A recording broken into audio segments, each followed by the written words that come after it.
ஐயா துணை அகில ஜோதி ஆன்மீக சேனல் நேரில் இருக்கும் வணக்கம்.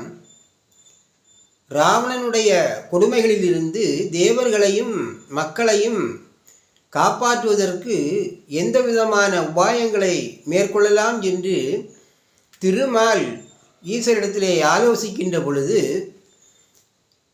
மாயவரே, ராவணனுக்கு என்னால் கொடுத்த வரங்கள் எதையுமே என்னால் திரும்ப பெற ஆகாது என்று ஈசர் கூறியருளினார்கள். மகாவிஷ்ணுவாகிய நாராயணர் இனி என்ன செய்யலாம் என்று நீண்ட ஆலோசனைக்கு பின் ஈசரை பார்த்து கூறுவார், சுவாமி, என்னை தன்னுடைய புதல்வனாக அடைய வேண்டும் என்று பூவுலகில் தசரத மன்னன் தவம் இருக்கின்றார்.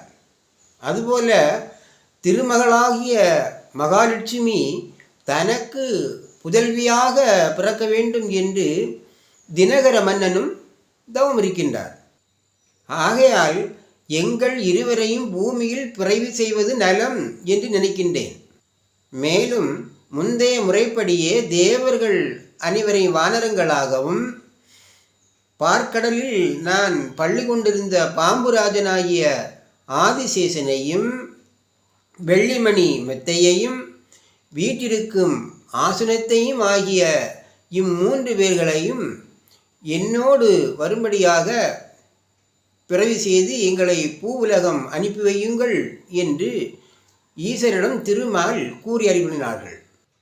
அந்த வேளையில் தேவர்கள் அனைவரும் வந்து ஈசரை வணங்கி, சுவாமி, பூவுலகில் எங்களை பிறவி செய்தால் அதீதமான உடல் வளமும் பலமும், நாராயணருக்கு நாங்கள் உதவி செய்வதற்கு, ஏவல் தொழில்கள் செய்வதற்கும் ஏற்ற வகையில் எங்களை பிறவி செய்ய வேண்டும் என்று வணங்கி நின்றார்கள். தசரதரும் தினகரரும் பூவுலகில் தவம் இருக்கும் தன்மைகளை அறிந்த ஈசர் தசரதற்கு மகன் ஸ்ரீராமராக நாராயணரை பிறவி செய்யவும், தினகரருக்கு மகள் சீதாதேவியாக அன்னை மகாலட்சுமியை பிறவி செய்யவும் திருவுளம் கொண்டார்கள்.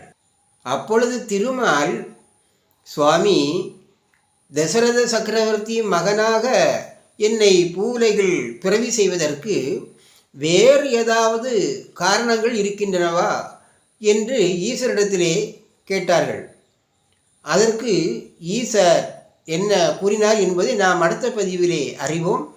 ஐயா துணை.